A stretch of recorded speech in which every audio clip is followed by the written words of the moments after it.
How's it going, everyone? I'm here with another episode from thebeerheads.com. I am your host, Jay.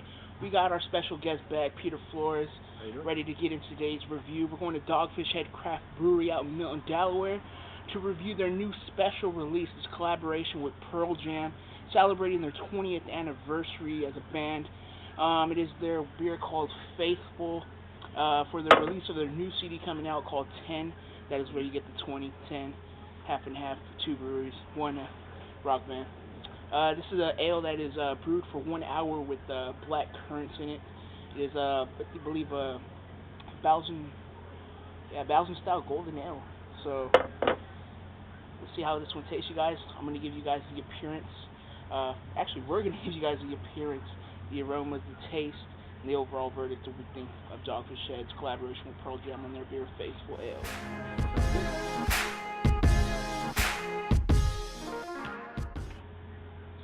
Alright, so the appearance on this one, what are you picking up on this one right here?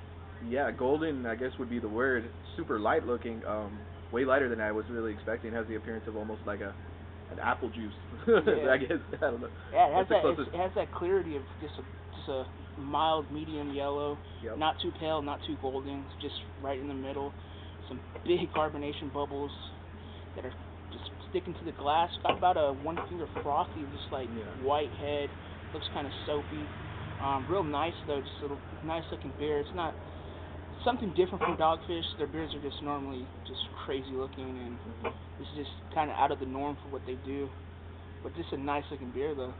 So do you think the black currants, do they affect the appearance at all, or is it just taste? I think just taste wise, not if it would have been brewed like the Cassis Lambic, that currant just hold throughout the process, it would have given that purplish look, but I think that's going to be in the aromas and the taste. So let's get into the aromas and we'll see what this one smells like, you guys.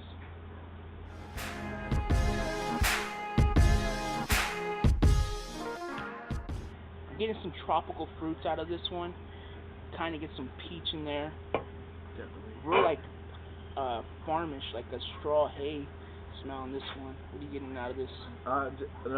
Very somewhat of an understated citrus, kind of definitely a fruit bouquet, and also straw would be a good one, I would say. Yeah, definitely some citrus. It's not overpowering and it's not underpowering. I would say it's right there in the middle as far as the aromas, and it's very pleasant actually. Yeah, it's just real refreshing as a smell. Like I said, out of the norm for Dogfish. Their heads are just out of this world in smell and color and everything. The aromas are just real pleasant, just real nice. That lacing on there, that glass is nice. 7% alcohol, kind of dissipated this head real quick. Yeah, it did. But overall, the aromas are just kind of subtle, just real pleasant, real easygoing, not too big, not too hoppy, not getting too much hop out of this. It's only 20 IBUs on the International Bitter Unit Scale, which is kind of low for Dogfish Head too. But other than that, just a nice little subtle smell. So let's get into this one, you guys, and give it a taste, and cheers. Cheers.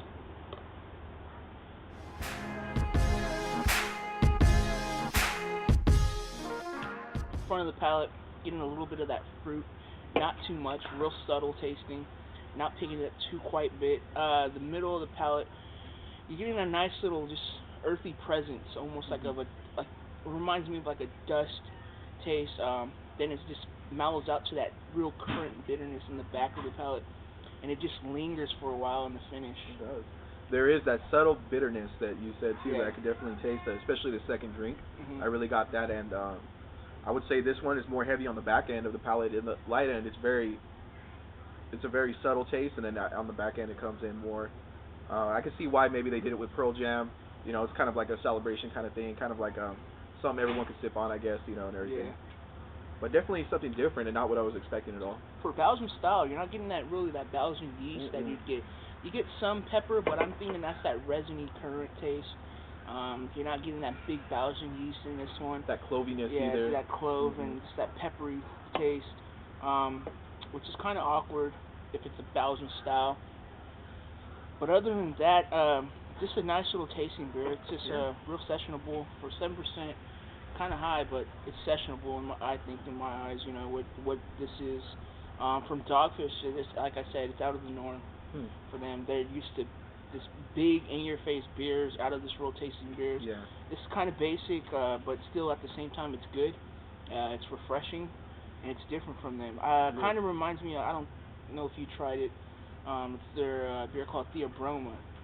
It has like a resiny taste in it, and their Shaw Tea had a resiny taste. It's the same thing, but just more of just like a lighter, refreshing, like a cross between a Pilsner and just a Duval, a light Duval, just real light, just that's how it is to me. I just see it as a little small beer. It's decent, it's good, but for Dogfish Head, it's not what I expected. Different, yeah, definitely, and also it's.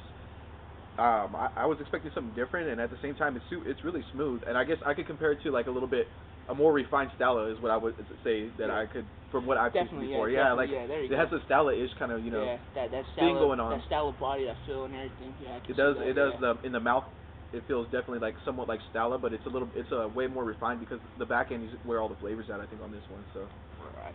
So we're gonna come back. We'll give you guys a verdict. We're gonna let the beer settle for a bit. Let it warm up, see how it tastes, and see if it changes. We'll be back, you guys.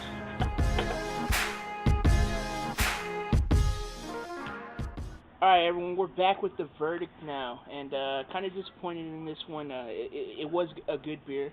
What'd you think overall? It was hard to say. It was a little fooling us just slightly. We were expecting a little bit more of that Belgium thing, but it came up kind of like I was telling Jay earlier. It's a little bit more of an big time American take on Belgian style, and there was kind of false advertising. I was expecting something different. Yeah, for Pearl Jam too. Making this beer seem like it was just crazy to go get it.